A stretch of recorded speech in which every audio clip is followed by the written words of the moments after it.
اسی دین پر کاربند رہی، یہاں تک کہ حضرت ایوب علیہ السلام کی وفات سے کچھ عرصہ بعد انہوں نے اپنا دین بدل لیا۔ بعض علماء کے نزدیک 93 سال کی عمر میں اور بعض کے نزدیک ان سے بھی زیادہ برس کی عمر میں حضرت ایوب علیہ السلام نے وصال فرمایا ہے۔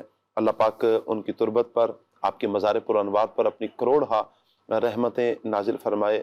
عراق میں ایک مزار شریف حضرت ایوب علیہ السلام کے سے منسوب ہے، الحمدللہ عاشقان رسول وہاں پر حاضری کا شرف پاتے ہیں، روحانیت اور سکون اور سرور وہاں پر جا کر نصیب ہوتا ہے۔ اللہ پاک تمام عاشقان رسول جو وہاں پر عاشقان صحابہ و اہل بیت حاضری دیتے ہیں، اللہ حضرت ایوب علیہ السلام کا صبر، آپ کی ہمت، حوصلہ، اللہ کی رضا پر راضی رہنا، یہ اللہ پاک ان کا فیضان عطا فرمائے، آمین بجاہ خاتم النبیین صلی اللہ تعالیٰ علیہ وآلہ وسلم۔ مدنی چینل کے ناظرین، اللہ پاک کی بارگاہ میں ہم دعا کرتے ہیں آج کا جو پروگرام ہم نے کیا ہے، اس میں دانستہ طور پر یا غیر دانستہ طور پر اگر ہم سے کوئی غلطی سرزد ہوئی ہے، اللہ پاک سے ہم معافی کے خواستگار ہیں۔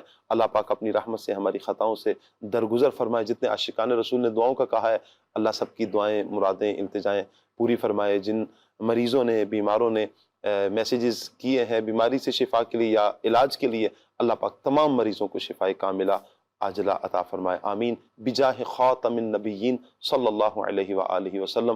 سبحانک اللہم وبحمدک، اشہد ان لا الہ الا انت، استغفرک واتوب الیک۔ بڑھتے ہیں صلاۃ والسلام کی طرف۔ اے مدینے کے تاجدار تجھے اہل ایمان سلام کہتے ہیں، تیرے عشاق تیرے دیوانے جانے جانا سلام کہتے ہیں، تیرے عشاق تیرے دیوانے جانے جانا سلام کہتے ہیں۔ آرزوئے حرم رسینے میں اب تو بلوائے مدینے میں، آرزوئے حرم رسینے میں اب تو بلوائے مدینے میں۔ حضور ایسا کوئی انتظام ہو جائے، سلام کے لیے حاضر غلام ہو جائے۔ حضور آپ جو چاہے تو کچھ نہیں مشکل، حضور آپ جو کہہ دے تو کام ہو جائے۔ آرزوئے حرم سینے میں اب تو بلوائیے مدینے میں، تجھ سے تجھ ہی کو مانگتے ہیں جو، تجھ سے تجھ ہی کو مانگتے ہیں جو، سلام سلام کہتے ہیں، تیرے عشاق تیرے دیوانے جانے جانا سلام کہتے ہیں۔ کھلے آنکھ صلی علی